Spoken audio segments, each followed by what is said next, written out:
नमस्कार. आजच्या आपल्या चिंतनाचा विषय आहे स्त्रियांमधील विभूतिमत्व आणि चातुर्वर्ण.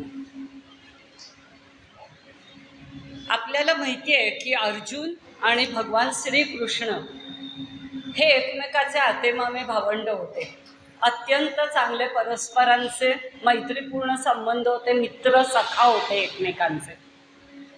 तर तसे त्यांच्यामध्ये बऱ्याच वेळा संवाद झाले असतील, बऱ्याच गप्पा झाल्या असतील, दोघं एकत्र कुठे आले गेले असतील, पण त्यांच्या त्या संवादाला कधी विशेष एवढं महत्त्व दिलं गेलं नव्हतं की जेवढं महत्त्व महाभारतात कुरुक्षेत्रावर युद्ध झालं आणि तेव्हा त्यांच्यामध्ये जो संवाद झाला होता त्या संवादाला महत्त्व दिलं गेलं. तर ते काय आहे, एवढं महत्त्व त्याचं काय आहे? तर आपल्याला माहिती आहे की कुरुक्षेत्रावर दोन्ही सैन्य कौरव आणि पांडव एकमेकांसमोर युद्धासाठी उभी ठाकली होती आणि त्यावेळेस अर्जुनाच्या रथाचं सारथ्य प्रत्यक्ष भगवान श्रीकृष्ण करत होते. तर तेव्हा युद्ध सुरू होण्याच्या आधी अर्जुनाने भगवान श्रीकृष्णांना सांगितलं की माझा रथ दोन्ही सैन्याच्या मधोमध नेऊन उभा कर. त्याच्या सांगण्याप्रमाणे भगवंतांनी त्याचा रथ दोन्ही सैन्याच्या मध्ये उभा केला आणि तेव्हा अर्जुनाने दोन्ही सैन्याकडे एक दृष्टिक्षेप टाकला. त्याला पाहून घ्यायचं होतं की मला कुणाबरोबर युद्ध करायचं. तर तेव्हा समोर त्याला दोन्ही सैन्यांमध्ये स्वजन दिसले, म्हणजे स्वतःचे काका, मामा, आजोबा, पणजोबा, स्नेही, मित्र, स्वतःची भावंड, गुरु, असे अनेक जण त्याला दोन्ही पक्षात उभे असलेले दिसले. आणि दोन्ही पक्षातले सगळे हे योद्धे आता शस्त्र चालवण्याच्या तयारीत होते. अर्जुन खरं म्हणजे खूप त्यांनी युद्ध केली होती, अगदी देवांबरोबर, इंद्रदेवांबरोबर सुद्धा त्यांनी युद्ध केलं होतं आणि तेव्हा त्याच्या मनात कोणत्याही प्रकारची चलबिचल झाली नव्हती. पण आता मात्र स्वजनांना आपल्या समोर युद्धासाठी उभं ठाकलेलं पाहून त्याच्या मनात भावनांचा उद्रेक झाला होता की ज्यांच्याबरोबर आपण खेळलोय, सगळं लहानपण घालवलंय, ज्या गुरूंनी आपल्याला शस्त्रविद्या शिकवलेली आहे, ज्या आजोबा पणजोबांच्या अंगाखांद्यावर आपण खेळलोय आणि त्यांच्यावर आता मी कसा बाण चालू, इशुभी प्रतियोगश्यामी, असं त्याच्या मनात आलं की यांच्यावर मी कसे काय बाण चालवायचे. आणि त्याच्यामुळे तो अगदी हतबल होऊन गेला, गलित गात्र झाला, त्याच्या शरीराला कंप सुटला, दुःखाने म्हणा, शोकावेगाने, भीतीने, आणि त्याच्या हातनं त्याचं गांडीव धनुष्य गळून पडलं आणि मी युद्ध करणार नाही अशी जणू त्यांनी मनोमन प्रतिज्ञा केली आणि तो रथाच्या मागच्या बाजूला जाऊन बसला. त्याची ही अवस्था पाहिल्यावर भगवान श्रीकृष्ण त्याच्या जवळ गेले आणि आधी त्यांनी त्याला आज्ञा केली की हा शंढपणा, निभळटपणा सोडून दे, मन इतकं दुबळं करू नकोस आणि उठून युद्धाला उभा राहा. पण तरी अर्जुनाने त्यांचं म्हणणं अजिबातच मनावर घेतलं नाही आणि अर्जुनाने त्यांना प्रतिप्रश्न केला की समोर माझे सगळे कुटुंबातले लोक दिसत असताना मी कसं काय युद्ध करू? याच्यात जर संपूर्ण कुळाचा नाश झाला तर त्याचं संपूर्ण पाप मला लागेल आणि मी नरकात जाईन, ही त्याला खूप भीती वाटत होती. अहिंसा हा धर्म पाळायचा का युद्ध करण्याचं आपलं क्षत्रियांचं जे कर्तव्य आहे ते पार पाडायचं, हेच त्याला कळेनासं झालं. किंग कर्तव्य मूढ अशी त्याची अवस्था झाली.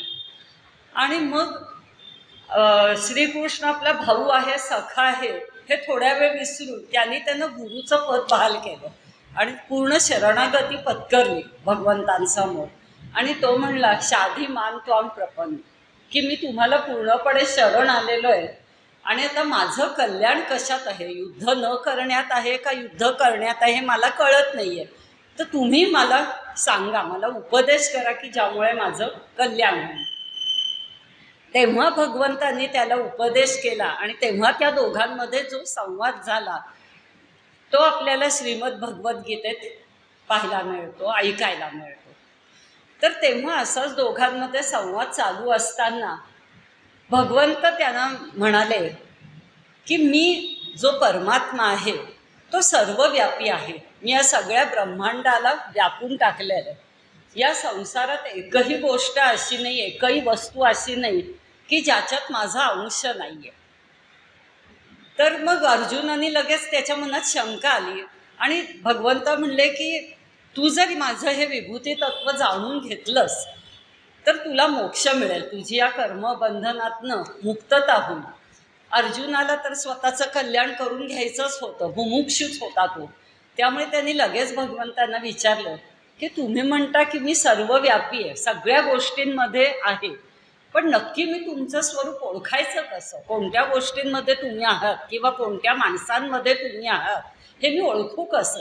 ते जर मी ओळखू शकलो तर लगेच मी त्याची पूजा करीन किंवा त्याला शरण जाईन आणि मग माझं कल्याण होईल, मला मुक्ती मिळेल. तेव्हा भगवंतांनी त्याला 10व्या अध्यायात आपल्याला पाहायला मिळतं की जवळजवळ 84 विभूती त्याने त्या अध्यायात अर्जुनाला आपल्या सांगितलेल्या आहेत.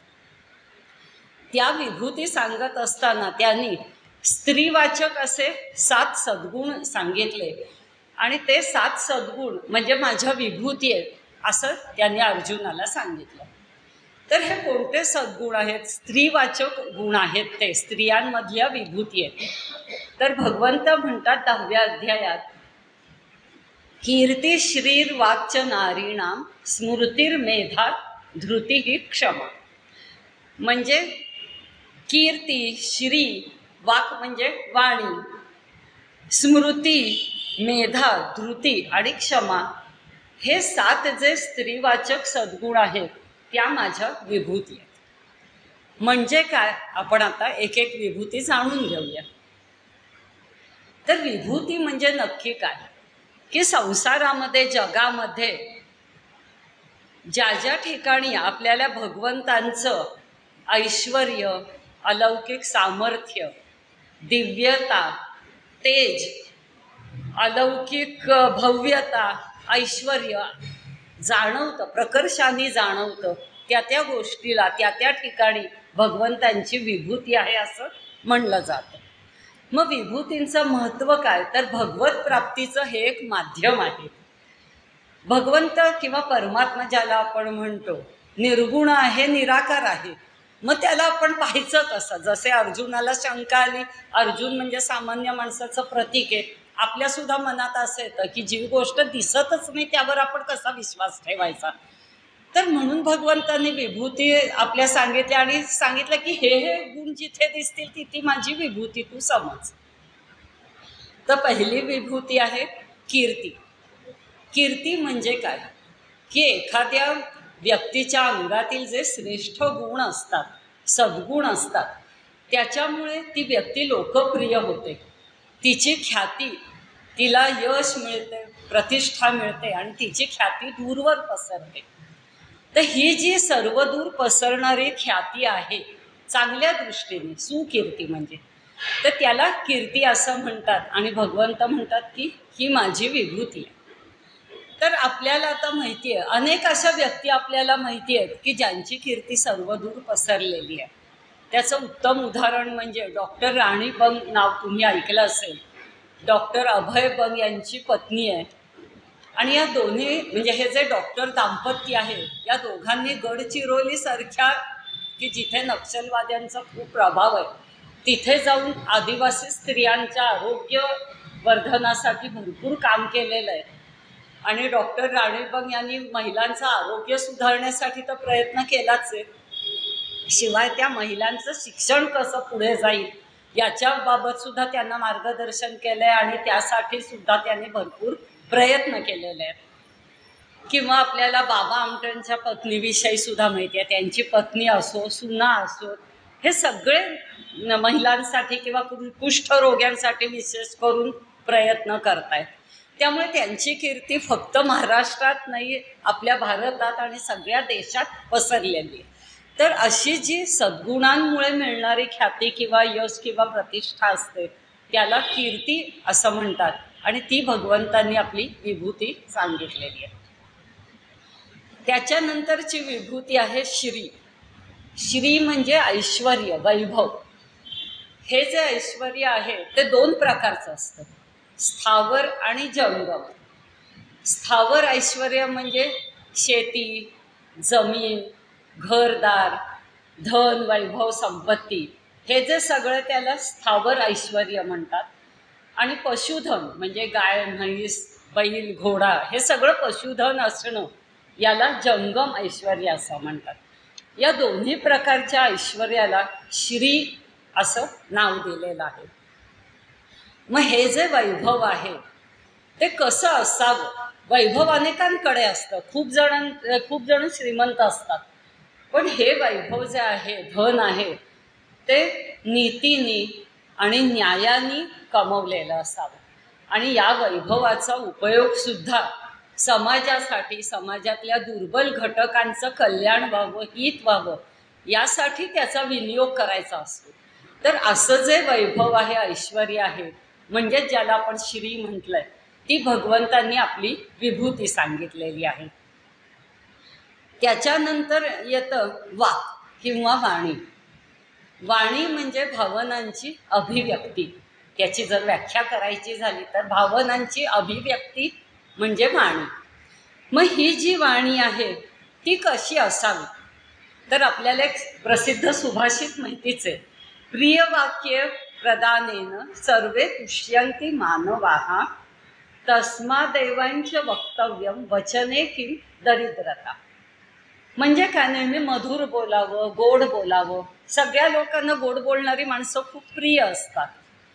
तर गोड बोलून आपल्या वाणीने लोकांना आपलंसं करणं, त्यांना आपलंसं करून त्या योगे लोकसंग्रह करणं, लोकांना आपल्या बोलण्याचं महत्त्व पटवून देणं आणि या लोकसंग्रहाच्या माध्यमातून काहीतरी लोकहिताची किंवा समाजहिताची अशी कामं करणं, यासाठी उपयोगी पडणारी जी वाणी किंवा वाक ज्याला म्हटलंय, ती म्हणजे भगवंतांची तिसरी विभूती झाली.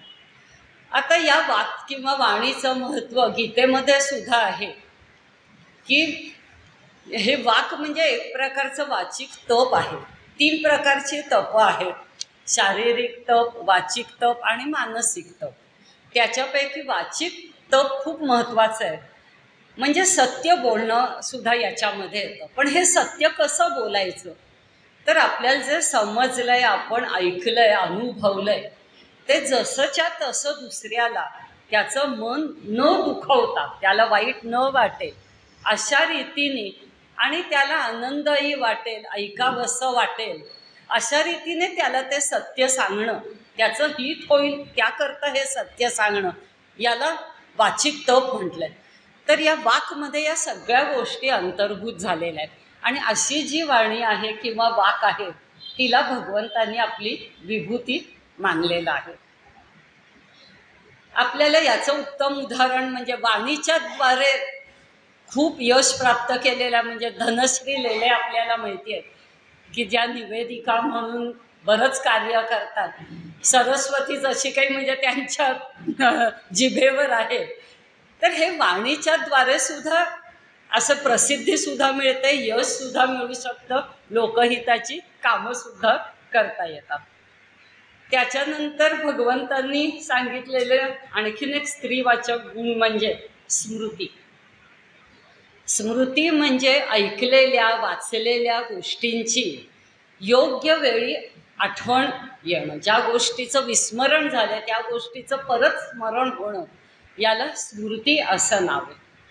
आता ही जी स्मृती आहे ती अतिशय महत्त्वाची अशी विभूती आहे भगवंतांची. कारण स्मृतीशिवाय काही चालत नाही माणसाचं. समजा विद्यार्थी आहेत, वर्षभर भरपूर अभ्यास केला आहे, हुशार आहे, सगळं आहे, पण ऐन परीक्षेच्या वेळेस पेपर लिहिताना त्याला जर काही आठवलंच नाही तर त्याच्या अभ्यासाचा आणि वर्षभर केलेल्या प्रयत्नांचा काहीही उपयोग होत नाही. आणखीन एक स्मृतीच्या संदर्भात महत्त्वाची गोष्ट म्हणजे अर्जुन आत्ता सांगितलं की किंकर्तव्य मूढ झाला होता, कर्तव्याला च्युत झाला होता आणि तो म्हणत होता की मी युद्ध करणार नाही, त्याच्याऐवजी मी आता भिक्षापात्र घेतो आणि भिक्षा मागून उदरनिर्वाह करतो, की जसे इतर ब्राह्मण लोक करतात तसे. म्हणजे तो आपला क्षात्रधर्म पूर्णपणे त्या क्षणी विसरलेला होता. तर भगवंतांनी उपदेश करून त्याची समजूत घालून त्याला या क्षात्रधर्माची परत स्मृती करून दिलेली आहे त्याला त्याच्या कर्तव्याची आठवण करून दिलेली आहे. आणि म्हणून 18व्या अध्यायाच्या शेवटी जेव्हा भगवंत विचारतात की तू माझं बोलणं नीट ऐकलंयस का, तुला ते कळलंय का, तुझं मन तेव्हा एकाग्र होतं का, तर तेव्हा अर्जुन अगदी शेवटी म्हणतो की नष्टो मोह स्मृतिर्लब्धात्वत् प्रसादान्मयाच्युत. म्हणजे हो, मला माझं स्मृती झाली आहे. मग कसली स्मृती झाली आहे, तर कर्तव्याची स्मृती झाली आहे की लढणं, युद्ध करणं, संघर्ष करणं हे माझं कर्तव्य होतं आहे आणि ते मी विसरलो होतो. पण तुमच्या या उपदेशामुळे मला आता त्याची स्मृती झाली आहे आणि त्याच्यामुळे पुढे पांडवांचा विजय झाला आहे, दुर्योधनासारखा दुष्ट प्रवृत्तींचा नाश झाला आहे.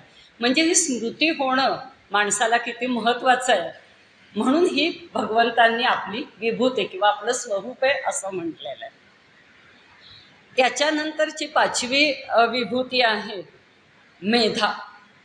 मेधा म्हणजे ज्ञान ग्रहण करायचं, माहिती मिळवायची आणि ते केलेल्या ज्ञानाचा योग्य प्रकारे, योग्य ठिकाणी आणि योग्य वेळी उपयोग करायचा. हे जे बुद्धीचं सामर्थ्य आहे त्याला मेधा असं म्हटलेलं आहे. थोडक्यात मेधा म्हणजे बुद्धीची धारणाशक्ती किंवा दृढ असलेली बुद्धी, याला मेधा असं म्हणतात. आपल्याला माहिती आहे की बुद्धी दृढ होणं खूप महत्त्वाचं आहे. बुद्धी अनेकांकडे असते, ती चांगल्या गोष्टींसाठी सुद्धा वापरता येते आणि वाईट गोष्टींसाठी सुद्धा वापरता येते. मग ही बुद्धी कशी पाहिजे, तर चांगल्या गोष्टींसाठीची पाहिजे आणि निश्चयात्मक दृढ बुद्धी पाहिजे की चांगल्या गोष्टींचा निश्चय केला आणि जर ती व्यक्ती बुद्धिमान असेल तर त्याचा उपयोग खूप ठिकाणी होऊ शकतो. भगिनी निवेदित आहे त्याचं उत्तम उदाहरण आहे की त्या भारतीय नसून सुद्धा स्वामी विवेकानंदांचं बोलणं ऐकून किंवा त्यांचं ज्ञान, त्यांचं तेज, सामर्थ्य पाहून त्यांनी त्यांचं शिष्यत्व पत्करलं.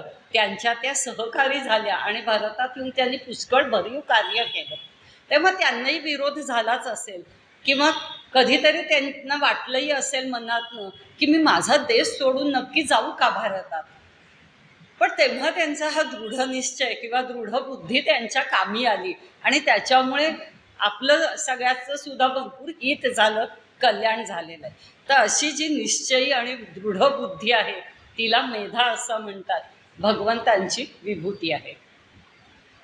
त्याच्यानंतर 6वी विभूती आहे धृती. धृती म्हणजे धैर्य किंवा धारणाशक्ती.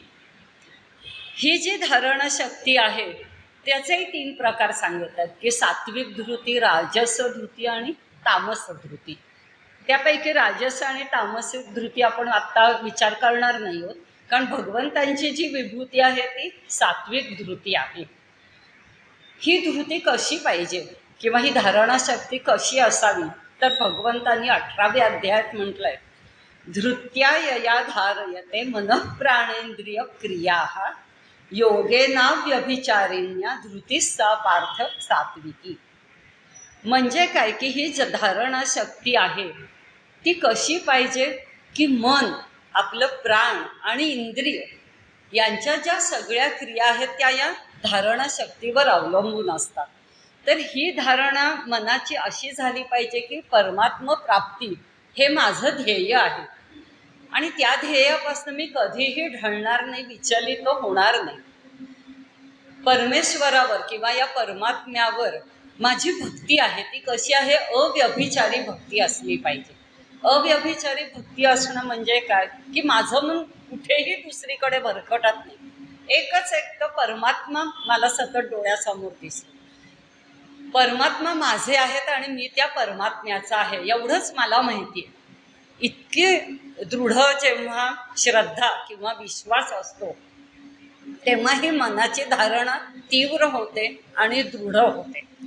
अगदी आपलं ध्येय सामान्य माणसाचं परमात्मा प्राप्ती हे नसेलही, पण आपण जे आपल्या आयुष्यात लहान मोठी चांगली ध्येय ठेवतो त्याच्यावर फोकस्ड असणं, त्याच्यासाठी मनाची ही धारणाशक्ती खूप दृढ असावी लागते.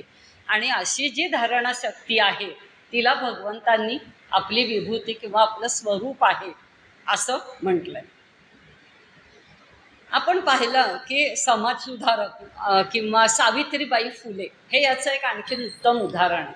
स्त्रियांविषयी चालवं म्हणून मी जास्त स्त्रियांविषयी सांगते की त्यांच्या मनाची धारणा इतकी दृढ झाली होती की स्त्रियांचा उत्कर्ष शिक्षणाशिवाय होणार नाही, म्हणून त्यांनी ज्योतिराव फुल्यांबरोबर स्त्रियांसाठी महिलांसाठी शाळा सुरू केली. तेव्हा त्यांना अनेक प्रकारची निंदा नालस्ती सहन करायला लागली, अपमान सहन करायला लागला.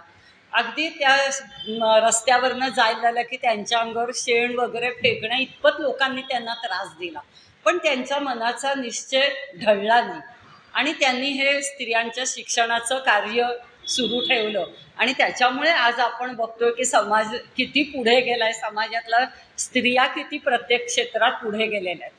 तर अशी ही जी धृती आहे त्याचं महत्त्व इथे अधोरेखित होतं, म्हणून भगवंताने त्याला आपलं स्वरूप म्हटलेलं आहे. त्याच्यानंतर येतं 7वी विभूती क्षमा.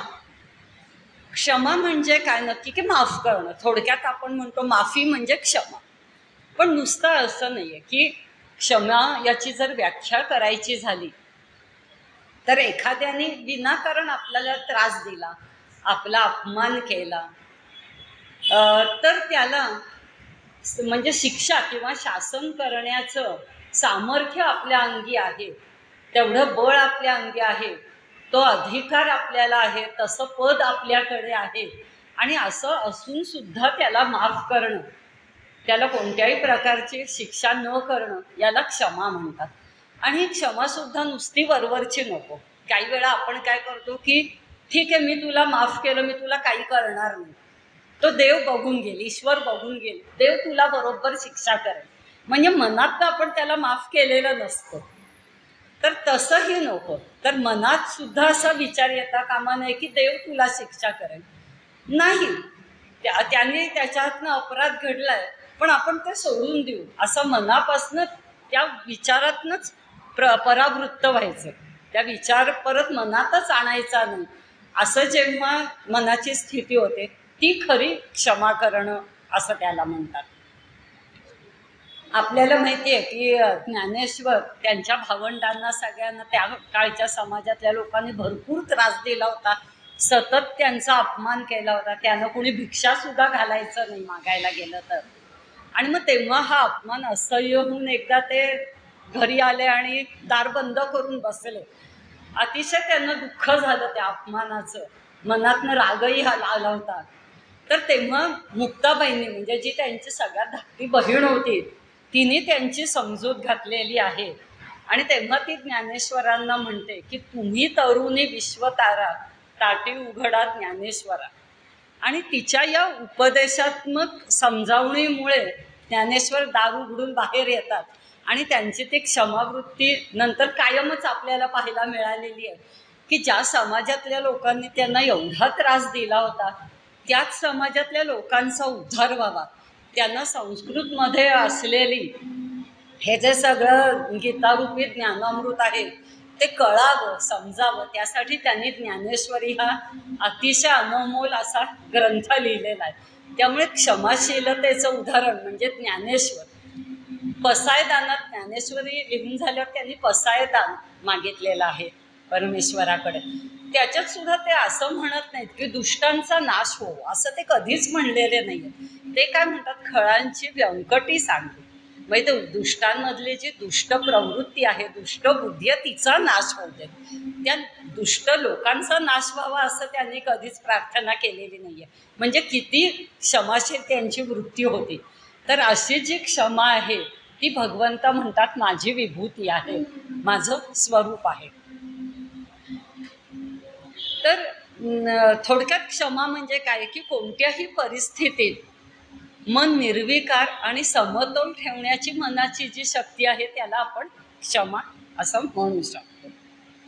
आता या ज्या 7 विभूती आहेत त्यांच्यापैकी कीर्ती, मेधा, स्मृती, धृती आणि क्षमा या दक्ष प्रजापतींच्या कन्या आहेत असा उल्लेख आढळतो.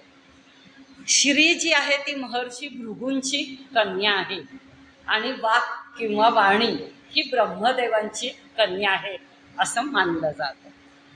कीर्ती, श्री आणि किंवा वाणी या ज्या आहेत त्या बाहेर प्रगट होणाऱ्या स्वभावातल्या विशेषता आहेत आणि स्मृती, मेधा, धृती, क्षमा या अंतःकरणातून प्रगट होणाऱ्या विशेषता आहेत.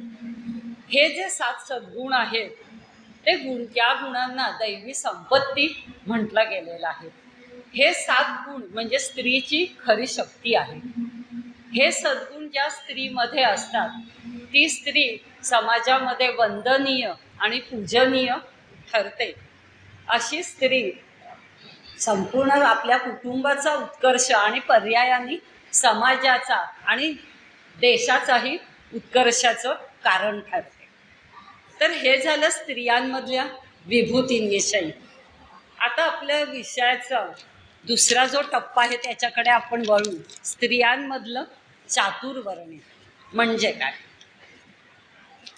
आपल्याला माहिती आहे की समाजामध्ये 4 प्रकारचे वर्ण आहेत.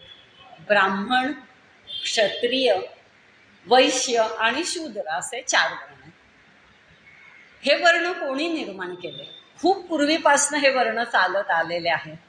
तर भगवंतांनी गीतेमध्ये चौथ्या अध्यायात म्हटलंय, चातुर्वर्ण्यम मया सृष्टं गुणकर्म विभागशः. भगवंत म्हणतात या चातुर्वर्णाची रचना मी स्वतः या सृष्टीमध्ये केलेली आहे. आता का केलेत असे 4 वर्ग का समाजात केलेत? तर समाजाला प्रत्येक प्रकारच्या या वर्णातले जे घटक आहेत त्या माणसांची गरज आहे समाजाला. आता हे जे 4 वर्ण आहेत ते कसे निर्माण झाले किंवा कोणत्या कसोटीवर निर्माण झाले? भगवंत म्हणतात गुणकर्म विभागशः, म्हणजे गुण आणि कर्म माणसाचे यानुसार मी ही विभागणी केलेली आहे. त्या त्या वर्णात त्या त्या माणसांना ठेवलेलं आहे. तर आपण पाहतो की विद्यार्थ्यांची साधारण 10वीची परीक्षा झाली की ते कॉलेजला जातात. मग त्यांना एका विशिष्ट शाखेत प्रवेश घ्यायचा असतो. मग त्याच्यासाठी कसोटी काय आहे की त्यांची गुणपत्रिका पाहिली जाते. कोणत्या विषयात त्यांना किती मार्क्स मिळाले, गुण मिळाले, त्यानुसार त्यांना ॲडमिशन दिली जाते. पण त्याच्याही आधी त्यांचे पालक त्यांची ॲप्टिट्यूड टेस्ट करतात हल्ली. ती कशासाठी? तर ही जी टेस्ट आहे त्यानुसार त्यांना त्या विद्यार्थ्याचं मध्ये कोणती स्किल्स आहेत, कोणती कौशल्य आहेत, त्याचे स्वभाव विशेष काय आहेत हे त्या ॲप्टिट्यूड टेस्टमधनं कळतं. मग त्यानुसार काउन्सिलिंग होतं त्या विद्यार्थ्यांचं आणि जो काउन्सिलर असतो तो सांगतो की बा तुझ्यामध्ये ही कौशल्य आहेत, या विषयात तुला जास्त गती आहे किंवा तुझा स्वभाव जर पाहिला एकंदर तर तू या शाखेकडे गेलास तर तुला यश मिळू शकेल. आणि मग या सगळ्या निकषांनुसार तो विद्यार्थी त्या शाखेमध्ये प्रवेश घेतो. तसंच हे समाजामधले जे 4 वर्ण आहेत त्या जशा काही शाखा आहेत. आणि मग भगवंतांनी माणसाचा स्वभाव विशेष त्यांनी म्हणजे गुण आणि त्यांनी मागच्या जन्मात काय काय कर्म केली होती भगवंतांना सगळी माहिती आहे. माणसांचं भूत, भविष्य, वर्तमान सगळं भगवंतांना माहिती आहे. वेदाहम समतितानी असं भगवंतांनी म्हटलेलं आहे. तर त्यानुसार भगवंतांनी त्या माणसांना त्या 4 वर्णात विभागलेलं आहे आणि प्रत्येक वर्णासाठी काहीतरी कामं किंवा कर्तव्य ठरवून दिलेली आहेत. आपण एक एक वर्णाकडे जाऊया. पहिला आहे ब्राह्मण. ब्रह्म जानाति इति ब्राह्मणः, म्हणजे ब्रह्म म्हणजे वेद. ज्यांनी वेदशास्त्रांचा, धर्मग्रंथांचा अभ्यास केलाय, अध्ययन केलेला आहे तो ब्राह्मण. आता नंतर समाजामध्ये ब्राह्मण हे जातीवाचक शब्द झाला किंवा जात निर्माण झाली आणि त्यामुळे नंतर अनेक प्रॉब्लेम्स पण निर्माण झाले समाजात या जातीमुळे. पण आपण आता त्याचा विचार करणार नाही, तो आपला विषय नाही आहे. तर ब्राह्मण म्हणजे कुणाला ब्राह्मण म्हणायचं, त्याची स्वभाव वैशिष्ट्ये काय आहेत, त्याची कर्तव्य काय आहेत, त्यासाठी गीतेमध्ये श्लोक आलेला आहे. शमो दमस्तपः शौचम क्षांतिरार्जवमेवच ज्ञानम विज्ञानमास्तिक्यम ब्रह्मकर्म स्वभावज. हा जो ब्राह्मण वर्णातली ही जी व्यक्ती असते ती सत्वगुण प्रधान असते. आपल्याला माहिती आहे प्रकृतीपासून 3 गुण उत्पन्न झालेत, सत्वगुण, रजोगुण, तमोगुण. तर ही ब्राह्मण व्यक्ती जी आहे ती सत्वगुण प्रधान असते. तिचा चांगल्या गोष्टींकडे, चांगला विचार करण्याकडे, चांगली कृती करण्याकडे कल असतो नेहमी. मनात कायम सात्विक चांगले भाव असतात. साधारणपणे परमार्थाकडे ओढा असतो त्यांचा. तर मग त्यांचे स्वभाव वैशिष्ट्य काय आहेत किंवा त्यांनी कसं असलं पाहिजे?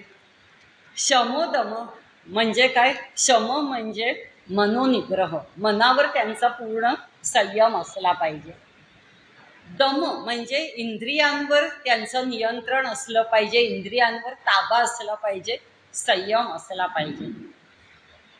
तप म्हणजे काय की आपलं ध्येयाकडे वाटचाल करताना वाटेत जी संकट येतात, अडचणी येतात, प्रतिकूल परिस्थिती येते, ती सगळी प्रसन्नतेने सहन करायची आणि आपल्या ध्येयाकडे वाटचाल करत राहायची.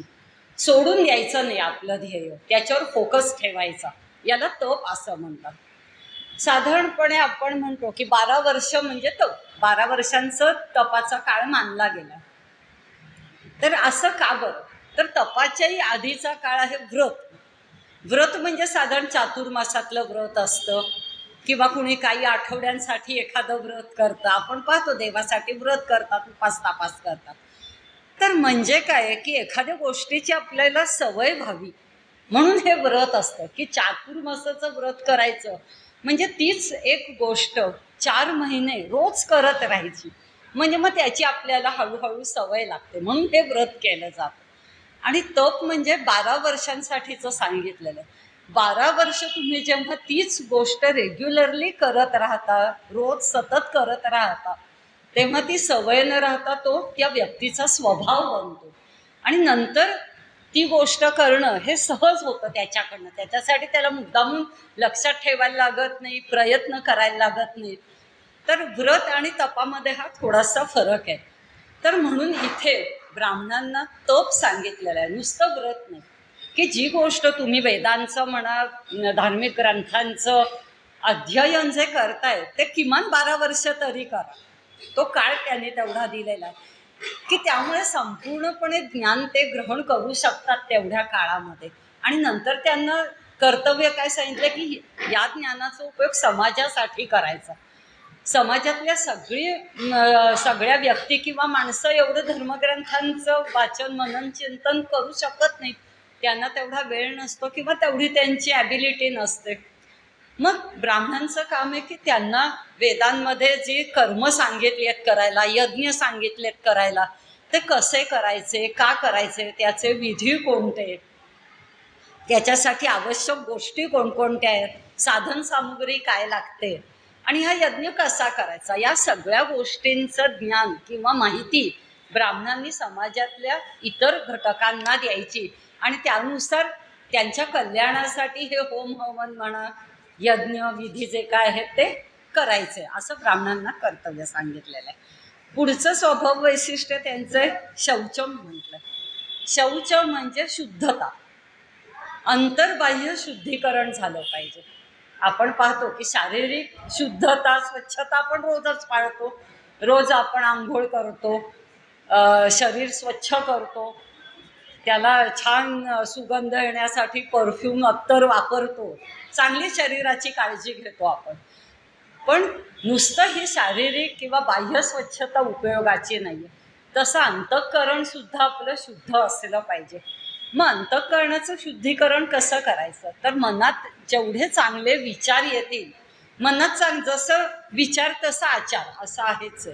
मनातनं आपण जर सतत चांगले विचार करत राहिलो तर आपल्या हातनं चांगली चांगली कर्म घडतील किंवा आपण ज्या काही गोष्टी करू, लहान सहान कामं करू, ती चांगलीच होतील आणि मग हळूहळू आपलं अंतःकरण मन हे शुद्ध होत जाईल. तर शौच हे जर स्वभाव वैशिष्ट्य सांगतं, यात दोन्ही गोष्टी येतात, अंतर्बाह्य शुद्धता. त्याच्यानंतर शांती. शांती म्हणजे क्षमा. मगाशीच आपण क्षमाविषयी सांगितलंय, परत सांगत नाही. माफ करणं, एखादी गोष्ट मनातनं काढून टाकणं, सोडून देणं. नंतर सांगितलंय आर्जव.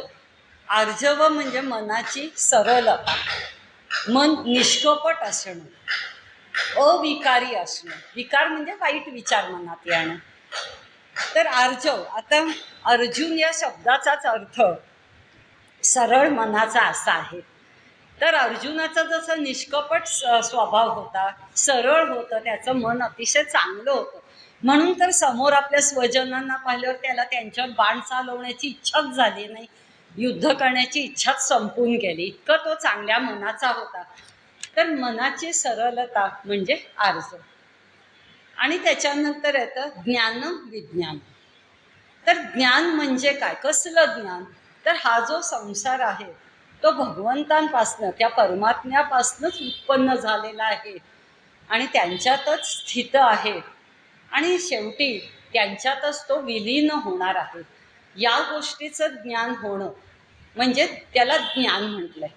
आणि विज्ञान म्हणजे या संसारातलं सर्व काही म्हणजे एक भगवंतच आहेत, भगवंतांशिवाय या संसारात काहीही नाहीये असं मानणं म्हणजे त्याला विज्ञान म्हटलेलं आहे.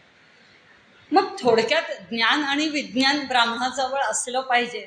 म्हणजे काय की प्राकृत जगताचं ज्ञान, त्यामागील आधारभूत जे चेतन तत्व आहे, या दोहोंचं ज्ञान आणि त्यांच्या उगमाचं स्थान नक्की काय आहे या सगळ्याची माहिती असणं, याला ज्ञान विज्ञान असं एकत्रितपणे म्हटलेलं आहे. ही जी सगळी आहेत ती ब्राह्मणांची स्वभाव वैशिष्ट्य आहेत किंवा त्यांना सांगितलेली कर्तव्य कर्म. तुम्ही म्हणाल की आता याचा संबंध काय आजच्या विषयाशी, तर पुढे आपण स्त्रियांमध्ये या गोष्टी कशा आहेत ते बघणार आहोत. पुढचा वर्ण सांगितलाय क्षत्रिय. त्याचं वर्णन करताना भगवंत म्हणतात शौर्यं तेजो धृतिर्दाक्ष्यं युद्धे चाप्य पलायनम दानमीश्वर भावश्च क्षात्रं कर्म स्वभावच. शौर्य म्हणजे वीरता, कोणत्याही गोष्टीला न घाबरणं, ते न डगमगता आलेल्या युद्धाला तोंड देणं, शत्रूला तोंड देणं, त्याच्याशी सामना करणं. पण हे फक्त क्षत्रियासाठी नाही आहे, आपण सामान्य माणसं आहोत.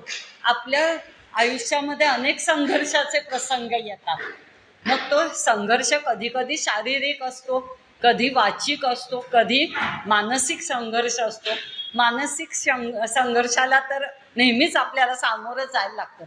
तर त्याच्या वेळेस खचून जायचं नाही, डगमगून जायचं नाही की अरे बापरे आता या प्रॉब्लेममधनं मी स्वतःला कसं बाहेर काढू. तर न डगमगता त्याच्याशी दोन हात करणं, त्यातनं तरुण जाणं, हे जे आहे त्याला इथे शौर्य म्हटलेलं आहे. नंतर तेज हा म्हटलेला आहे. तेज म्हणजे व्यक्तीचा प्रभाव, त्याच्या सद्गुणांचा, त्याच्या सद्विचारांचा प्रभाव. हा प्रभाव इतका म्हणजे तुमच्या जर अंगी एवढे सद्गुण श्रेष्ठता खरंच असेल तर त्याचा प्रभाव सभोवतालच्या लोकांवर पडतो आणि ते तुमचं म्हणणं सहजपणे ऐकतात, तुमचे विचार त्यांना पटायला लागतात. हा जो प्रभाव आहे त्याला तेज म्हटलेला आहे. आपल्याला माहिती आहे हे तेज असं अनेक ऋषीमुनींना तपश्चर्या करून त्यांनी मिळवलेलं आहे. त्यांनी तोंडातनं जे शब्द बाहेर काढले ते खरे व्हायचे. आपण अनेक पुराणांमध्ये वगैरे पुराणात कथा वाचलेल्या आहेत. तर याला तेज म्हटलेलं आहे, वाणीचं तेज, त्यांच्या विचारांचं तेज. आणि क्षत्रियांमधलं तेज म्हणजे त्यांचं वीरतेचं तेज. नंतर परत धृती म्हटलंय. धृती म्हणजे धैर्य, धारणाशक्ती, आपण मगाशीच पाहिलंय. दाक्ष्य, दाक्ष्य म्हणजे दक्षता, सावधगिरी. क्षत्रिय म्हणजे राजा, राजा क्षत्रियांमध्ये येतो. मग त्याला सतत प्रत्येक क्षणी पावलोपावली सावधगिरी बाळगायला लागते की आपल्यावर शत्रू कुठनं आक्रमण करेल का, आपल्या प्रजेला कुणी त्रास देत आहे का, आपल्या विरुद्ध कुणी काही कारवाया करताय का, हे पाहायला त्यांना दक्ष किंवा सावध राहणं भाग आहे. आपण पाहतो आपल्या देशाच्या सीमेवरचे जे जवान आहेत त्यांना सतत सावध राहायला लागतं.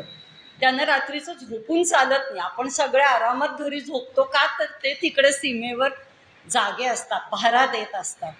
तर हे क्षत्रियांसाठी हे जो सावधगिरी बाळगणं, दक्षता बाळगणं आहे त्याला इथे दाक्ष्य असं म्हटलेलं आहे.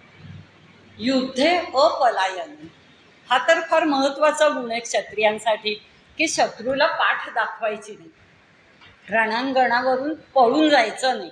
एकतर शत्रूशी 2 हात करायचे, नाहीतर रणांगणावर मृत्यू पत्करायचा. या 2च गोष्टी क्षत्रियांसाठी त्यांचं कर्तव्य म्हणून सांगितलंय. की जे कर्तव्य अर्जुन विसरला होता, तो युद्धातनं पाठ दाखवून पळून जायला बघत होता. तर क्षत्रियांसाठी युद्धे अपलायनम ही खूप मोठी गोष्ट आहे. आणि तसंच आपल्या सामान्य माणसांच्या जीवनात सुद्धा संघर्षापासून दूर पळून जाऊ नका, संकट आलं म्हणून खचून जाऊ नका, त्याला सामोरं जा, त्याच्याशी 2 हात करा, असं इथे सांगितलेलं आहे. पुढचा स्वभाव विशेष सांगितला आहे दानम. राजा अनेक युद्ध करतात आणि मग राजे लोक, आणि त्याच्यानंतर त्यांना बरंच धन संपत्ती मिळते, इतर राजांकडनं शरण आलेल्यांकडनं खंडणी मिळते. आपल्याला माहिती आहे महाराज शिवछत्रपतींनी अशा अनेक खंडणी गोळा केलेली होती मुघलांकडनं. मग त्याचा उपयोग प्रजेच्या कल्याणासाठी करायचा, लोकांच्या हिताची कामं करण्यासाठी करायचा. असं जेव्हा दान दिलं जातो, लोकांसाठी याचा विनियोग केला जातो, तो जो गुण आहे त्याला इथे दानम असं म्हटलेलं आहे. आणि नंतर ईश्वर भाव म्हटलंय. ईश्वर भाव म्हणजे स्वामी भाव. राजाचं कर्तव्य काय सांगितलंय, की प्रजेवर पुत्रवत प्रेम करायचं. जसं आपण कुटुंबातल्या मुलाबाळांवर करतो तसं प्रजेवर प्रेम करायचं, त्यांचं योग्य रीतीने प्रजेचं पालन पोषण करायचं. आणि त्याचबरोबर राज्यात जर कुणी वाईट कृत्य करत असेल तर प्रसंगी कठोर व्हायचं आणि त्याला शिक्षा सुद्धा करायची. आणि एकंदर राज्याचा जो रथ आहे तो निर्विघ्नपणे चांगल्या रीतीने पुढे न्यायचा. हे राजाचं कर्तव्य आहे. क्षत्रियाचं हे कर्तव्य किंवा स्वभावाचं वैशिष्ट्य सांगितलेलं आहे. आपण पाहिलं की ब्राह्मण हे सत्वगुणी जास्त असतात, तर क्षत्रिय व्यक्ती जी आहे तिच्यामध्ये रजोगुणाचं प्राधान्य असतं. पण हा रजोगुण सत्वगुणाचं कडे झुकलेला असतो, तामसी वृत्तीकडे झुकलेला नसतो. नंतर येतं वैश्य. वैश्य वर्णातलं म्हणजे व्यापारी साधारणपणे. तर वैश्य वर्णासाठी काय सांगितलंय, कृषी गौरक्ष वाणिज्यम वैश्य कर्म स्वभावज. तर वैश्य कुणाला म्हणायचं, तर या वर्णातली जी लोक आहेत ते जास्त करून शेती करतात, शेतीवाडी जमीन असते त्यांची स्वतःची, स्वतःचं असं पशुधन असतं, गायी असतील, म्हशी असतील, शेतीसाठी लागणारे बैल असतील. तर या पशुधनाची काळजी घ्यायची, त्यांचं संवर्धन करायचं, हे सुद्धा कर्तव्य वैश्यांसाठी सांगितलेलं आहे. आणि वाणिज्य म्हणजे व्यापार करायचा त्यांनी. तर व्यापार म्हणजे काय करायचं, तर व्यापाराची व्याख्या काय आहे, तर ज्या ठिकाणी एखाद्या गोष्टीची, पदार्थाची, वस्तूची कमतरता असेल तर त्या ठिकाणची ती कमतरता भरून काढण्यासाठी ज्या ठिकाणी ती गोष्ट जास्त प्रमाणात उपलब्ध आहे तिथून ती आणायची आणि योग्य किमतीत ती ज्या ठिकाणी कमतरता आहे तिथे विकायची, योग्य तो नफा मिळवायचा. पण हा व्यापार करताना तिथे सचोटीने करायचा. उगीच स्वतःला जास्त नफा मिळावा म्हणून वाटेल तो भाव लावून विकायचं, किंवा त्या पदार्थाचं वजन करताना तराजूला कुठे खाल्लं काही चिकटो लोहचुंबक वगैरे अशा रीतीने तो व्यापार करायचा नाही आहे. तर अत्यंत सचोटीने व्यापार करायचा, हे कर्तव्य या वैश्य वर्णातल्या लोकांसाठी सांगितलेलं आहे. आणि शेवट म्हणजे शूद्र. परिचर्यात्मकम कर्म शूद्रस्यापि स्वभावजन, म्हणजे सेवाभाव. शूद्रांना असं कर्तव्य सांगितलंय की समाजातल्या उरलेल्या 3ही वर्णातले जे घटक आहेत त्यांची सेवा करायची. म्हणजे तसं जर पाहायला गेलं तर डॉक्टर, नर्सेस, समाजासाठी काम करणारे अनेक समाज सुधारक हे सुद्धा शूद्र आहेत खरं म्हणजे, कारण ते सेवा करतात. आपल्याला माहिती आहे की करोना काळात या डॉक्टरांनी वगैरे स्वतःच्या प्राणांची सुद्धा पर्वा न करता लोकांचे प्राण वाचवलेले आहेत. तर असे या 4 वर्णांसाठी वेगवेगळे कर्तव्य सांगितलेली आहेत. काय असतं की प्रत्येक माणसात हे 3 गुण असतात, सत्वगुण, रजोगुण आणि तमोगुण. पण एकेका गुणाचं प्राधान्य त्या त्या प्रसंगी होतं किंवा त्या गुणाचं प्राबल्य वाढतं आणि त्या प्रसंगी ती व्यक्ती तशी वागते. तर या वेगवेगळ्या वर्णातले जी लोक आहेत त्यांचं आपण पाहिलं, कोण सत्वगुण आहे, कोण जास्त रजोगुणी आहे, तमोगुणी आहे. पण स्त्री हे एक व्यक्तिमत्व असं आहे की तिच्यामध्ये ॲट अ टाइम हे 4ही वर्ण आहेत. एक मिनिट थांबूया.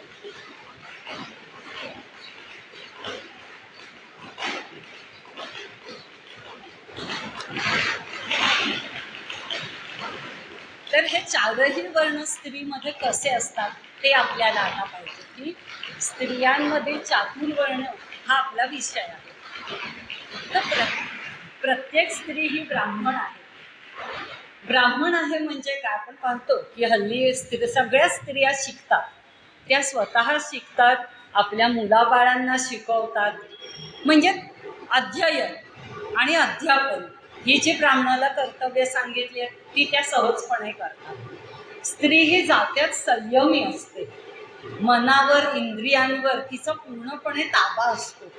स्त्रिया पटकन वाहवत जात नाहीत किंवा कोणत्याही आकर्षणाला पटकन त्या बळी पडत नाहीत, जेवढं सॉरी टू से पण पुरुष पडू शकतात. पण स्त्रिया स्वतःला लवकर सावरतात कोणत्याही परिस्थितीत. आणि शांती म्हणजे क्षमाभाव हा तर स्त्रीचा स्थायी भावच आहे. मग ही जी ब्राह्मणांची स्वभाव वैशिष्ट्य सांगितली आहेत, ब्राह्मणांची जी कर्तव्य सांगितली आहेत ती सगळी आपल्याला स्त्रीमध्ये पाहायला मिळतात. म्हणजे स्त्री ही ब्राह्मण आहेच आहे. मगाशीच आपण सावित्रीबाई फुलेंचं उदाहरण पाहिलं. त्यांनी स्त्रियांच्या शिक्षणासाठी अथक प्रयत्न केलेले आहेत. मग या दृष्टीने पाहिलं तर त्या ब्राह्मणच आहेत. नंतर आपण म्हणजे ब्राह्मण ही जात म्हणून आपण बघतच नाही, तो एक वर्ण म्हणून आपण बघतोय. त्याच्यानंतर प्रत्येक स्त्रीमध्ये क्षात्र धर्म सुद्धा असतो. प्रत्येक स्त्री ही क्षत्रिय आहे. का बरं, तर युद्धे अपलायनम. स्त्री कधीही संकटांना घाबरत नाही. आपण बघतो किंवा टी व्हीवर बघतो, बातम्या बघतो, वर्तमानपत्रात अनेक बातम्या वाचतो की कर्जबाजारी झाली म्हणून इतक्या शेतकऱ्यांनी आत्महत्या केल्या किंवा नोकरी धंद्यात अपयश आलं, तरुणांनी गळफास लावून आत्महत्या करून घेतली. पण स्त्रियांच्या बाबतीत अशा फारशा बातम्या आपण कधीच वाचत नाही किंवा ऐकत नाही. एखादा शेतकरी कर्जाला कंटाळतो, सावकाराच्या त्रासाला कंटाळतो आणि आत्महत्या करून मोकळा होतो, तर स्वतः त्याच्यापुरता तो प्रॉब्लेम सोडवून टाकतो. पण त्याच्यामागे त्याची पत्नी धीरोदात्तपणे उभी राहते.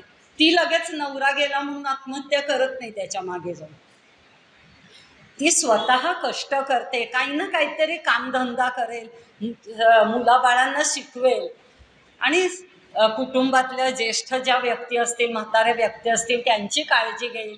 थोडीफार शेतजमीन असेल तर त्याच्यात ती काबाड कष्ट करेल आणि आपल्या कुटुंबाला वर आणेल. हा तिचा क्षात्र धर्म आपल्याला दिसतो. आता पेशवाईतल्या स्त्रिया तसं ब्राह्मण होत्या जातीनीत जर म्हटलं तर, पण काशीबाई म्हणा, पार्वतीबाई म्हणा, सदाशिवभाऊंची पत्नी, या आपल्या पतीबरोबर त्यांनी अनेक मोहिमा केलेल्या. म्हणजे इथे ब्राह्मण असलेली स्त्री सुद्धा तेव्हा क्षत्रिय झालेली आहे. तर हा जो क्षात्र धर्म आहे, जिजाऊ शिवबांची आई, तिने आपल्या मुलाला मोठं करून म्हणजे तिने पतिनिधनाचं दुःख पचवलेलं आहे. त्या काळी तर सगळ्या बायका सती जात होत्या, पण जिजाबाई सती गेल्या नाहीत आणि आपलं दुःख गिळून त्यांनी शिवबांना मोठं केलेलं आहे आणि पुढे त्यांचा राज्याभिषेक झालेला सुद्धा स्वतःच्या डोळ्यांनी पाहिलेला आहे. तर इथे आपल्याला दिसून येतं की स्त्रिया कशा क्षत्रिय आहेत, झाशीची राणी आहे, असे अनेक उदाहरणं आपल्याला पाहायला मिळतात. नंतरचा वर्ण आहे वैश्य, मॅनेजमेंट ज्याला म्हणतात. तर सगळ्या स्त्रिया मला वाटतं MBA आहेत, उत्तम प्रकारे मॅनेजमेंट त्या सांभाळतात संपूर्ण कुटुंबाची. त्या स्वतः नोकरी करून एकतर पैसा कमावतात हल्लीच्या स्त्रिया, पण पूर्वीच्या काळी स्त्रिया पैसा कमवत नसत, पण आपला पती जो काही थोडाफार पैसा घरात आणेल त्याचं योग्य प्रकारे व्यवस्थापन मात्र त्या करायच्या, की किती पैसे खर्च करायचे मिळवलेल्यापैकी, कशावर खर्च करायचे, कशा प्रकारे खर्च करायचे, त्या पैशातला किती भाग साठवून ठेवायचा. अगदी पूर्वी तर बँका पण नव्हत्या, मग त्या तांदूळाच्या डब्यात, धान्याच्या डब्यात पैसे साठवायच्या आणि वेळप्रसंगी अगदीच वेळ आली तर त्या डब्यात काढायच्या आणि द्यायच्या. तर हे जे व्यवस्थापन आहे पैशाचं असो, कुटुंबातल्या व्यक्तींच्या आरोग्याचं असो, हे एक स्त्री अत्यंत समर्थपणे सांभाळते मला वाटतं. त्याच्यामुळे मॅनेजमेंट ही गोष्ट, अगदी भावनांचं मॅनेजमेंटसुद्धा स्त्री उत्तम प्रकारे करते. पुरुषांना जर राग आला तर ते लगेच दर्शवतात किंवा कोणत्या प्रकारे बाहेरचा राग घरातही काढू शकतात, पण स्त्री ही संयमाने सगळ्याला सामोरी जाते आणि भावनांचं सुद्धा मॅनेजमेंट ती अगदी योग्य प्रकारे करते. तिला नेहमी कळतं कुटुंबातल्या कुणाला काय हवंय. आपल्या कुटुंबातला मुलगा असो मुलगी असो, कोणी आत्ता चिडलंय का, कुणी दुःखी आहे का, कुणाचं काही दुखतंय का, हे सगळं एका स्त्रीला एका दृष्टिक्षेपात कळतं आणि तसं तसं ती चतुराईने वागते आणि भावनांचं व्यवस्थापन सुद्धा ती स्वतःच्या आणि इतरांच्या भावनांचे व्यवस्थापन ती उत्तम रीतीने करते. तर व्यापार जे वैश्यांना सांगितलेलं आहे, तर हे तर तिला अगदी उत्तम जमतं. आपण पुरुषांना सांगितलं जा एखादी भाजी घेऊन या बुवा, ते पिशवी घेऊन जातात, केवढ्याला आहे भाजी, जो भाव सांगतील भाजीवाले ते देतात आणि घरी येतात. बायका तसं कधी करत नाही, काहीतरी त्याला भाव कमी करायला लावतील, भाज्या निवडून घेतील व्यवस्थित, किंवा कोणत्याही गोष्टींच्या खरेदीसाठी. साड्यांच्या खरेदीला गेल्यावर तर काही विचारायचंच नाही, शेकडो साड्या काढायला लावतील आणि मग आपल्या बजेटमध्ये बसेल, आपल्याला आवडेल, बाकीच्या शेजारणींकडे नसेल अशी छान साडी घेऊन त्या परत येतात. तर ही जी वृत्ती आहे बायकांमधली, तो वैश्य वर्णाचा एक स्वभाव वैशिष्ट्य आहे ते, आणि ते बायकांमध्ये आपल्याला बघायला मिळतं. नंतर आपण, आणि मुख्य म्हणजे आपल्या अर्थमंत्री ज्या आहेत त्याच निर्मला सीतारामन एक स्त्रीच आहेत. त्या आपल्या राष्ट्रपती द्रौपदीजी मुर्मू या सगळ्या स्त्रिया आहेत आणि सीतारामन संपूर्ण देशाचं अर्थव्यवस्था समर्थपणे सांभाळत आहेत. तर त्याच्यामुळे एक स्त्री ही वैश्य सुद्धा आहे. आणि शेवटचा वर्ण म्हणजे शूद्र. सेवाभाव तर प्रत्येक स्त्रीच्या ठिकाणी असतोच असतो. कुटुंबातल्या आजारी व्यक्ती असोत, म्हाताऱ्या व्यक्ती असोत, त्यांची सेवा ती व्यवस्थित करते. मुलाबाळांच्या आजारपणात, म्हणजे दोघं नवरा बायको जर नोकरी करणारे असतील तर रजा घ्यायची वेळ आली आजारपणात, तर पहिलंच त्या बायकोलाच घरी बसवलं जातं की तू रजा घे, आणि ती आनंदाने घेते सुद्धा, कारण सेवाभाव हा तिचं म्हणजे तिची ती सहज वृत्ती आहे. तर अशा प्रकारे हे चारही वर्ण आपल्याला प्रत्येक स्त्रीमध्ये पाहायला मिळतात. तर अशा ज्या स्त्रिया आहेत त्यांच्यामध्ये अनेक स्वभाव वैशिष्ट्ये आहेत. अशा आपल्या गुणांमुळे म्हणा, कर्तृत्वांमुळे म्हणा, स्त्री ही समाजामध्ये वंदनीय आणि पूजनीय ठरलेली आहे, एक आदर्श व्यक्तिमत्व ठरलेली आहे. तर तिची पूजा केली पाहिजे. म्हणजे काय, तर तिला नुसतं मखरात बसवून ठेवू नका देवी देवी म्हणून, तर तिला तिच्या कर्तव्य करण्यामध्ये मदत करा, तिच्या पाठीशी ठामपणे उभं राहा. मनुस्मृतीत म्हटलेलं आहे, यत्र नार्यस्तु पूज्यन्ते रमन्ते तत्र देवताः. जिथे स्त्रीची पूजा केली जाते, तिचा सत्कार सन्मान केला जातो, त्या ठिकाणी देवता सुद्धा निवास करत असतात. आजच्या या विषयाचा समारोप करताना मी एवढंच म्हणेन की आपल्याकडे जसं म्हणतात की प्रत्येक यशस्वी पुरुषाच्या मागे एक स्त्री असते, पण आता त्याच्यात थोडासा बदल व्हावा असं वाटतं आणि असं म्हटलं जावं की प्रत्येक यशस्वी स्त्रीच्या मागे एक पुरुष आणि तसंच दुसरी ही एक स्त्री असते. आपण माझं भाषण शांतपणे ऐकून घेतलं, आपले खूप खूप आभार आणि खूप खूप धन्यवाद. मला इथे माझा विचार मांडायची संधी दिली याबद्दल गीता धर्म मंडळाचे आभार. इथेच मी थांबते. नमस्कार.